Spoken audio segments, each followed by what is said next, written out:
हिमाचल का tourism sector लगातार बढ़ रहा है और अब सरकार बैक वाटर टूरिज्म को भी बढ़ावा देने की दिशा में काम करना चाहती है। इसी मुद्दे को लेकर कांगड़ा से सांसद राजीव भारद्वाज ने संसद में आवाज उठाई। इस मामले में हिमाचल सरकार और केंद्र सरकार के बीच कितनी सहमति है, बैक वाटर टूरिज्म को लेकर आगे क्या योजना है और इससे प्रदेश को क्या फायदा होगा, इन सभी सवालों पर कांगड़ा सांसद राजीव भारद्वाज से खास बातचीत की गई है। एक बार देखिए।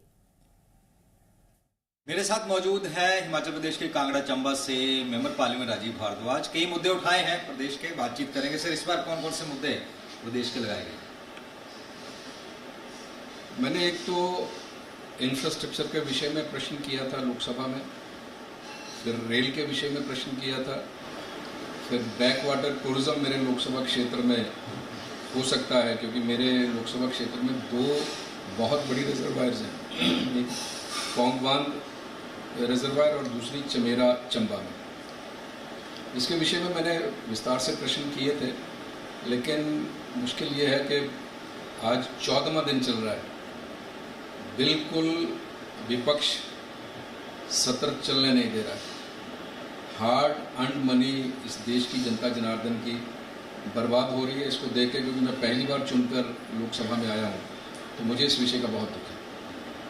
केरल की जो झीलें हैं उनमें लोग वहीं आते हैं, टूरिस्ट वहाँ आते हैं और कितना इन्वेस्ट करते हैं, उससे कितना इनडायरेक्ट एम्प्लॉयमेंट मिलता है। उसी तर्ज पर मैंने हिमाचल के विषय में बात की थी कि आप हिमाचल में क्यों नहीं करते इतनी सुंदर, क्योंकि पौंग बांध की अगर रिजर्वायर की मैं बात करूं तो आप देखेंगे कि चारों तरफ, उसके दोनों तरफ हरे भरे जंगल हैं और सामने धवल धौलाधार खड़ा है। इतना सुंदर नज़ारा पौंग बांध से अगर आप देखें तो इतना सुंदर नज़ारा मेरे लोकसभा क्षेत्र का मिलता है।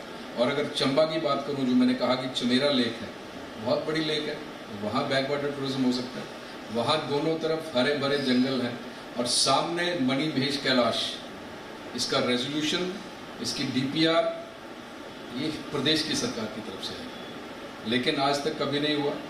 तो एक बात तो मैं ये करना चाहता हूँ। दूसरा, मेरे लोकसभा क्षेत्र में सभी देवियाँ, ज्वाला माँ, चामुंडा माँ, ब्रजेश्वरी, बगलामुखी, भागसूनाग धर्मशाला में, और चंबा में आप देखिए तो वहाँ का जो भव्य शिव लक्ष्मी नारायण का मंदिर है, भलई माता है, बैरे वाली माता है, इन सब के विषय में मैंने एक बात की थी कि ये प्रसाद योजना में क्यों नहीं आता। केंद्र की ओर से एक प्रसाद योजना है और ये तो विश्व प्रसिद्ध शक्तिपीठ है मेरे लोकसभा क्षेत्र में, लेकिन आज तक प्रसाद योजना में केंद्र की ओर से इतना इनिशिएटिव आता है धार्मिक स्थलों को डेवलप करने के लिए, और एक केवल चिंतपूर्णी है, और उसके बाद कोई भी जितनी हमारी विश्व प्रसिद्ध शक्तिपीठ है, ये प्रसाद योजना के तहत नहीं है। लेकिन बात वही समाप्त होती है, प्रदेश सरकार की ओर से कभी कोई रेजोल्यूशन नहीं। तो यही कह रहे हैं, बार बार हमारे सहयोग नहीं दिया जा रहा, पैसा रोक ले रहे हैं, जानबूझ के किया जा रहा है, सौतेला व्यवहार हो रहा है। अब ऐसा है, मैं तो ये कहूँगा ना कि वो अपने शासनकाल की उतराई पे है और बिल्कुल स्टीप है अब तो, और ब्रेक इनकी फेल है इस सरकार की, और एक साल के बाद क्या होगा आप भी जानते हैं और मैं भी जानता हूँ। जिन्होंने कई मुद्दों पर हमसे खास बातचीत की कि उन्होंने पंचम के साथ जिंदगी